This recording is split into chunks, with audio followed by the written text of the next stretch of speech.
कि बिहार के युवाओं को उन्हें बताना चाहिए कि ऐसी कौन सी तरकीब है, कौन सी स्कीम है जिससे संपत्ति में इतना इजाफा हो सकता है। बिहार के युवा भी जानना चाहते हैं कि ऐसा कौन सा व्यवसाय है जिससे इतने कम समय में इतना फायदा हो सकता है।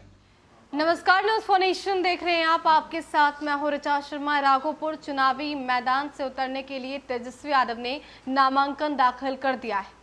तेजस्वी यादव की तरफ से जो हलफनामा दायर किया गया है उसमें ये बताया गया है कि 5 सालों के अंदर उनकी संपत्ति दोगुने से भी अधिक हो गई है। अब इस पर जेडीयू का रिएक्शन सामने आया। जेडीयू के प्रवक्ता अभिषेक झा ने पूछा है कि स्कीम बताए, बेरोजगारों को ये योजना बताए कि किस तरीके से 5 साल के अंदर उनकी संपत्ति दोगुने से अधिक हो गई। इसके साथ अभिषेक झा ने कहा कि तेजस्वी यादव ने ये तो कह दिया है कि जब उनकी सरकार बनेगी तो पहली कैबिनेट की बैठक में जो हस्ताक्षर करेंगे उससे 10 लाख युवाओं को रोजगार देंगे।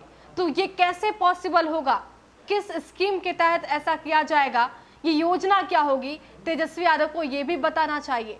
तेजस्वी यादव या फिर आरजेडी महागठबंधन को अगर आगे बढ़ाने की बात कह रही है, ये कह रही है कि रोजगार को लेकर हम आगे बढ़ेंगे, रोजगार के मुद्दे पर काम करेंगे, तो सिर्फ जनता को लॉलीपॉप दे रही है। चुनावी आप इसको मुद्दा कह सकते हैं। चुनाव के पहले जनता को बरगलाने का काम नेता प्रतिपक्ष की तरफ से किया जा रहा है। सबसे पहले सुनिए क्या कुछ कह रहे हैं अभिषेक झा। नेता प्रतिपक्ष तेजस्वी यादव जी ने कल राघोपुर विधानसभा सीट से अपना नामांकन किया।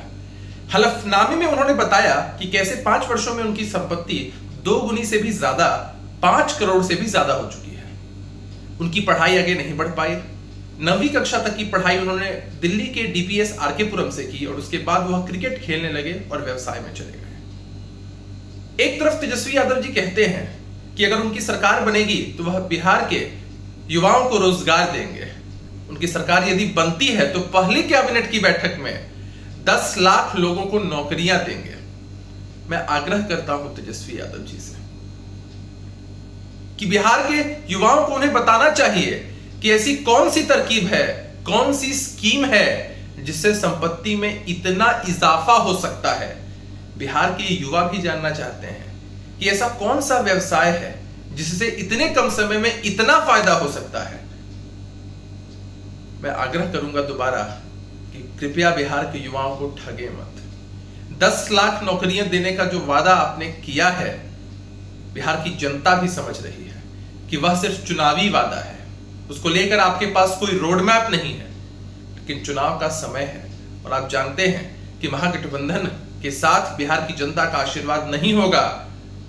तो कुछ भी कह दिया आपने, लेकिन बिहार की जनता झांसे में नहीं है। तो आपने सुना अभिषेक झा ने 2 सवाल रखे हैं। पहला सवाल ये कि स्कीम बताइए कि किस तरीके से आपकी संपत्ति 2 गुने से अधिक हो जाती है। दूसरी बात कि आप योजना बताइए कि कैसे आप बिहार में रोजगार दे पाएंगे, क्योंकि यहाँ पर जो संरचना है उसको आप कैसे चेंज कीजिएगा, किस तरीके से आप स्कीम लाकर रोजगार दीजिएगा, इसको सबके सामने रखिए। चुनाव से पहले इसे चुनावी मुद्दा बनाकर लोगों को भरोसा देकर कि आपकी सरकार बनेगी तो लोगों को रोजगार मिलेगा, ये लॉलीपॉप मत दीजिए।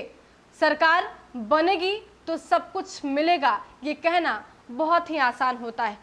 तो अब अभिषेक झा की तरफ से यूँ कह ले तो जेडीयू की तरफ से ये रिएक्शन सामने आया। हालांकि जिस तरीके से नेता प्रतिपक्ष लगातार युवाओं की बात कर रहे हैं, युवाओं से जुड़े मुद्दे को उठाकर नीतीश सरकार के खिलाफ हल्ला बोलने की कोशिश कर रहे हैं, ये बताने की कोशिश कर रहे हैं कि युवाओं के उत्थान के लिए उनके पास रोड मैप है और नीतीश कुमार के शासनकाल में कुछ हुआ ही नहीं। अब ऐसे में जेडीयू की तरफ से पलटवार भी सामने आ गया।